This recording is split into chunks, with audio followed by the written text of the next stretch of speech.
Frau Präsidentin, Herr Bundeskanzler, sehr geehrte Damen und Herren! Diese Regierungserklärung war der Abgesang eines Gescheiterten. Herr Merz,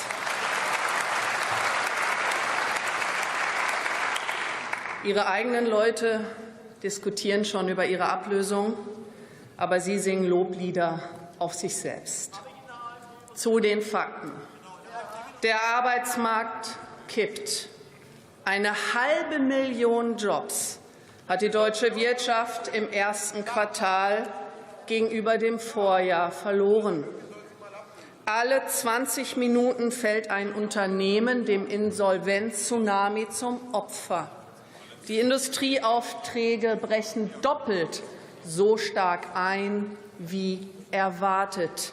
Der industrielle Kern schmilzt.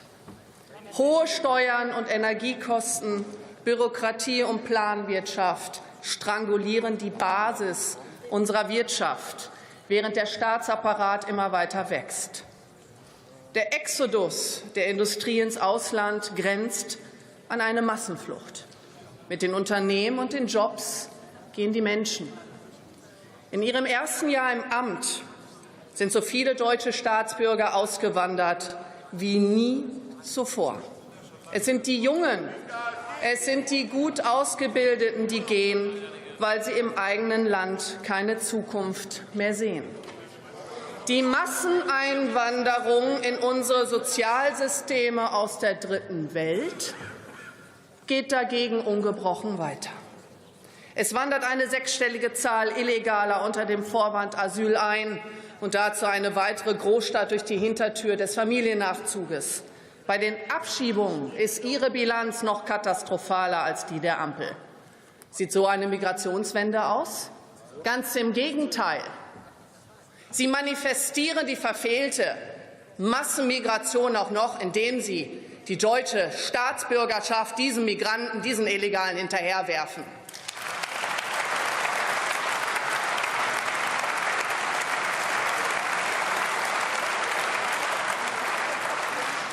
Die Verramschung des deutschen Passes hat in Ihrem ersten Regierungsjahr einen neuen Rekord erreicht. Wer nicht in einer abgeschotteten Blase lebt, für den sind die Zunahme der Gewalt, Sexual- und Rohheitsdelikte keine kalte Statistik, sondern tägliche Begleiter der eigenen Angst und die Sorge um unsere Kinder. Am Hauptbahnhof von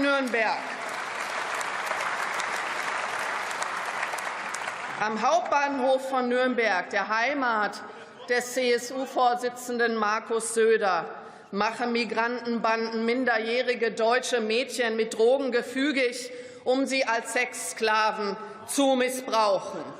Ich frage Sie, wie viele Nürnbergs gibt es in Deutschland? Und was haben Sie alle, ja alle hier aus unserem Land durch Massenmigration, durch Verrohung und dem Sittenverfall nur aus unserem Land gemacht?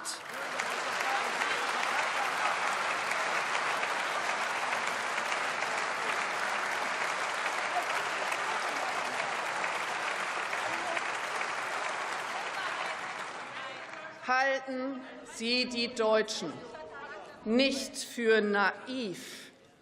Sie registrieren sehr wohl, wie Sie mit ihnen umspringen. Sie hören genau hin, wenn die Sozialministerin und SPD-Vorsitzende Bärbel Baas uns Deutsche als Einheitsbrauen verächtlich macht. Wer so spricht, der hasst das eigene und sich selbst und hat in einer Regierung nichts zu suchen.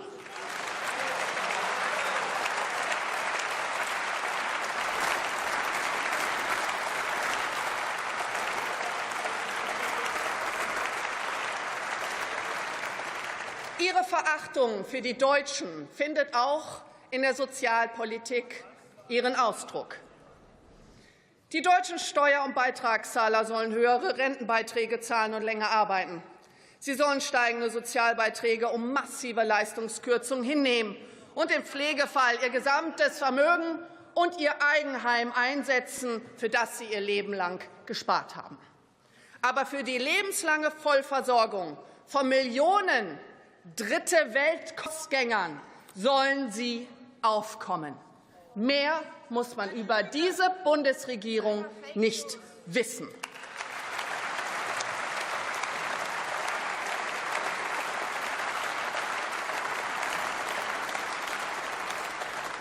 Für Migrationskosten, Entwicklungshilfe, Energiewende und Klimaschutzwahn verschwenden Sie jährlich dreistellige Milliardenbeträge. Da ist von Sparen und Kürzungen keine Rede. Die gescheiterte Energiewende hat bereits 500 Milliarden verschlungen und wird uns noch das Zehnfache kosten, über 5 Billionen €. Sie haben mutwillig und vorsätzlich die Energieinfrastruktur der Bundesrepublik Deutschland zerstört. Milliarden um Milliarden schicken Sie in die Ukraine und finanzieren damit die Verlängerung eines Krieges, der längst hätte beendet werden müssen. Bis heute verlangen Sie keine Rechenschaft von Kiew über die Sprengung der Nord Stream-Leitung.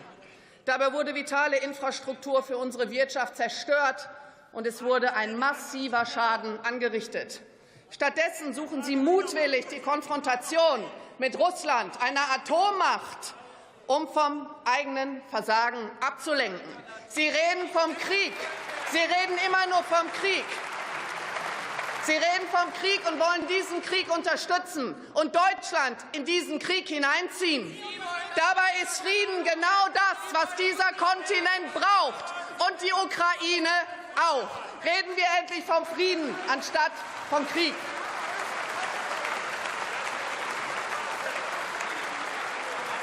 Und zur Wahrheit gehört auch: Nein, die Ukraine darf niemals Mitglied der Europäischen Union und der NATO werden. Punkt, aus, basta.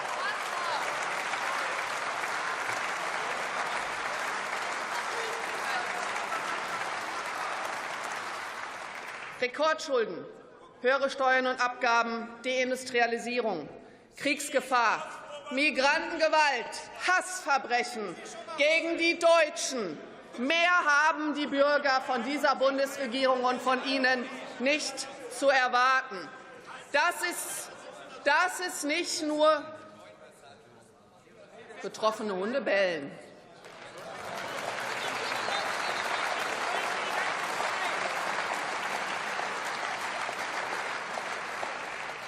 Das ist nicht nur Ihr Versagen, Herr Merz, sondern das Ihrer gesamten Regierung.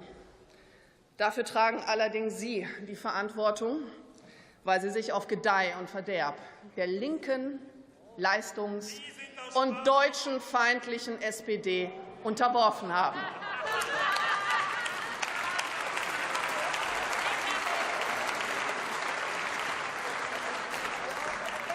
Mit solchem Personal ist eine Politikwende nicht zu schaffen. Dabei müssen gerade jetzt dringend Reformen angestoßen werden. Wir müssen die sogenannte Klimakrise und Energiewende sofort für beendet erklären. Selbst der Weltklimarat hat seine Horrorszenarien inzwischen einkassiert. Warum also warten? Wir müssen die CO2-Abgabe beseitigen, die Energiesteuern senken, in die Kernkraft wieder einsteigen.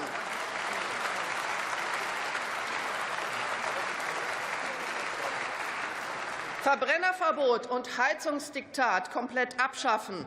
Was wir brauchen, ist Marktwirtschaft und günstige Energie, keine Verbotspolitik.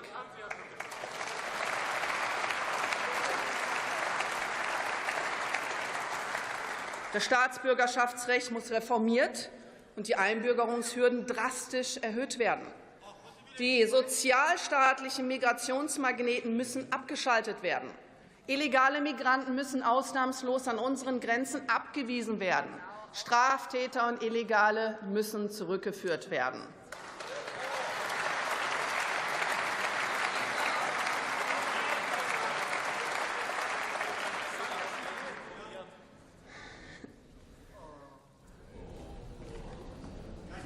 Sie sollten mal Politik für unser Land machen, liebe SPD. Sie sind bereits bei 11–12%, oder wo sind Sie jetzt? Wenn man eigentlich nur bei der Antifa gewesen ist, dann kann man auch keine vernünftige Politik machen. Das sehen wir nämlich an dem Vizekanzler und Finanzminister Lars Klingbeil. Nichts gelernt, nie gearbeitet, nur bei der Antifa gewesen, kann mit Zahlen nicht umgehen. Und darum steht unser Land genau da, wo es gerade steht. Sie haben also zwei Optionen, Herr Merz. Sie haben zwei Optionen, Herr Merz. Sie können die Blockade lösen, indem Sie die Linkskoalition mit der SPD beenden und sich neue konstruktive Mehrheiten suchen. Oder Sie können weiter abwarten und nichts tun, was zu erwarten ist, bis die Bürger Neuwahlen für eine AfD-Reformregierung erzwingen. Erst in den Ländern und dann im Bund.